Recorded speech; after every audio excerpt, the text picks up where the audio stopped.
Live from downtown Detroit, home of WDIV and Click on Detroit, Local 4 News at 11 starts now.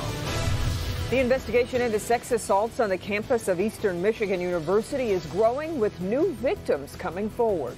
Could a vaccine be ready by late next month? The CDC is putting states on standby, but not everyone is convinced. Use of less force. Detroit police under new restrictions tonight. The Detroit Board of Police Commissioners announcing some new rules for Detroit police officers. Yeah, one of them, no more chokeholds. Jason Colthorpe live at headquarters tonight. And Jason, certainly a product of recent events here and across the country. No question about that, Devin. And we're talking about 8 policies, new policies for Detroit police officers to follow out of 18 policy revisions that were put forth. And all of this comes just 10 days after 44 protesters were violently arrested on the streets of Detroit. August 23rd was the latest violent clash between Detroit police and protesters.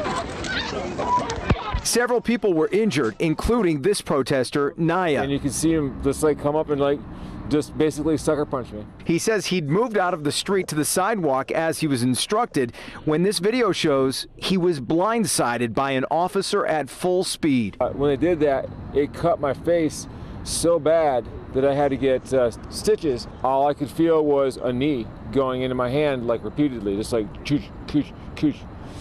I was already down. A revised use of force policy enacted today by the Board of Police Commissioners would end those sort of tactics that sent Naya to the hospital. It broke my hand on purpose. It was after the fact. In addition to a duty to intervene when other officers are using excessive force, officers cannot use chokeholds or fire from moving vehicles. Things like, what happened with George Floyd. 4 officers stood there and did nothing. Commissioner Yvette Griffey introduced the revisions. We want to take away any gray area that would cause an officer to feel like it was okay to use that type of force, and really encourage them to try to use other methods of de-escalation before it got there. The revisions may be welcomed by the department, but you can understand Naya's skepticism. I don't think they'll have any effect. I think they don't care. They don't care about the rules. Now, this shouldn't be confused with the federal lawsuit that was just filed by a protest group here in Detroit against the department for excessive use of force. These policy revisions were first introduced way back on June 4th. We're at headquarters tonight. Jason Colthorpe, Local 4. Well, I'm curious, Jason, how involved the department was in these changes. Very involved, actually. The Commissioner Griffey told me they work hand in hand with the police and Chief James Craig whenever they do certain things like this. And of those, like we said, we have some new policies, but many looked at some old ones, changed the language a little bit or strengthened it, and just kind of went through the policies that way. So definitely involved. Yeah, you got it. All right, Jason. More victims are coming forward to detail their experiences with men who were part of EMU's Greek system, as well as what happened when they tried to report their claims to the school. Mara McDonald is live on the campus of Eastern Michigan tonight. Mara, this investigation has gotten a lot bigger.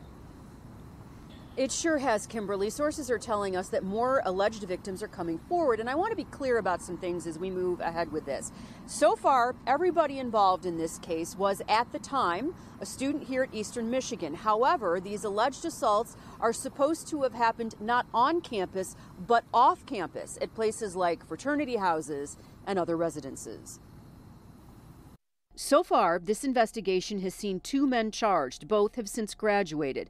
D'Angelo McWilliams, who upon graduation became a Washtenaw County Sheriff's deputy, has been charged with sexually assaulting 3 women while he was a student. These were very brutal, forceful, and violent sexual assaults for the 3 counts of criminal sexual conduct. His friend, Dustin Durbin, who has also graduated, has been charged with sexually assaulting 8 different victims.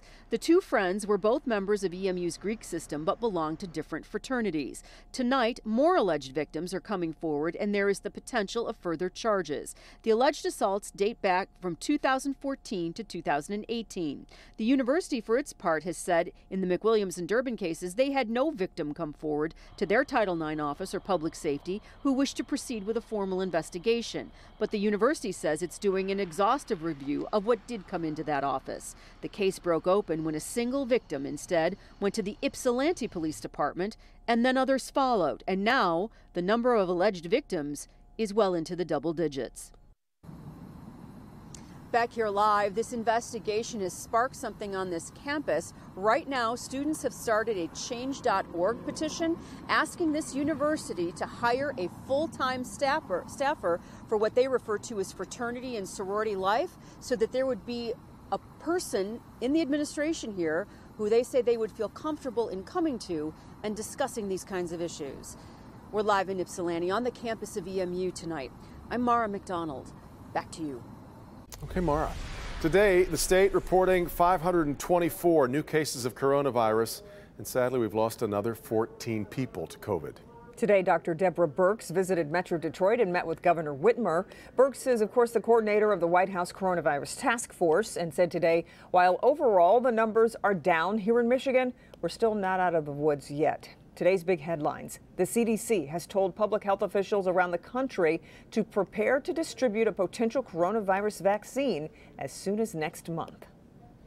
Public health officials in all 50 states receiving notice from the CDC to prepare to distribute a COVID-19 vaccine, possibly by late October. CDC Director Robert Redfield saying, quote, "Right now, I will say we're preparing earnestly for what I anticipate will be a reality, that there will be one or more vaccines available for us in November and December, and we have to figure out how to make sure they're distributed in a fair and equitable way across the country," end quote.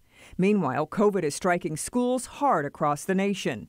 Protecting our students, our educators, our communities, getting our schools open safely and effectively. This is a national emergency. Miami University in Ohio reporting a more than 100% increase in cases from just last week.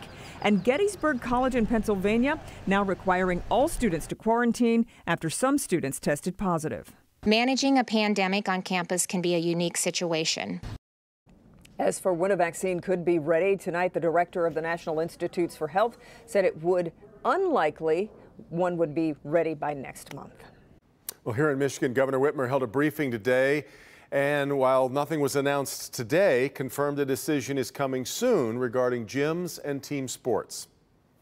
The decisions that I will make in the coming days and announce are made in a way that will be protecting athletes and families and coaches and parents and patrons, our small business owners as well. So people's lives are at stake. COVID is still a very real threat all across our state.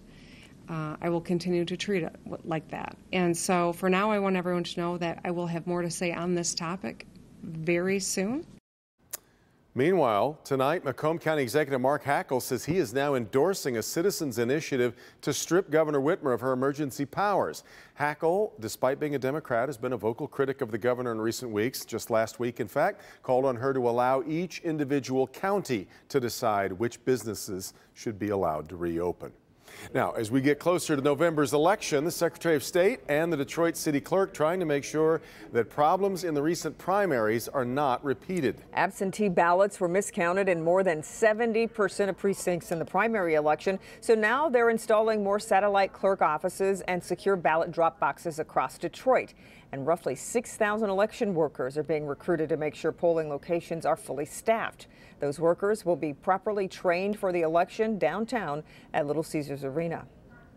It's a lot of hype for what's to come with the presidential election. Presidential elections always bring a lot of energy. All three of Detroit's major sports venues are also now offering to assist with this year's election. The appeals court is ordering the Warren County Clerk to place a proposal on the November ballot to reduce the mayoral term back down to 3 four-year terms. In the 2016 election, voters approved to raise the term limit to 5 four-year terms. Warren City Council submitted the new proposal. If it passes, it will be Warren Mayor Jim Fouts' last term in office. Still ahead, a school district under fire tonight for banning a pro-police flag. We'll have a look at what led to a controversial decision that now has some calling for the superintendent to resign. Here's Ben. Devin, on our way to the mid-80s tomorrow, and while we haven't been a stranger to that number so far, this may be the last time we see it for a while. We'll look at a much cooler stretch coming up. This is Tim Pamplin. We brought the night cam down to Beacon Park in downtown Detroit. That's the Gar building, the fabulous castle in downtown Detroit. Well, now it's been transformed into an art installation. The entire building become a projection screen. We'll take you there and tell you what the message is behind these images.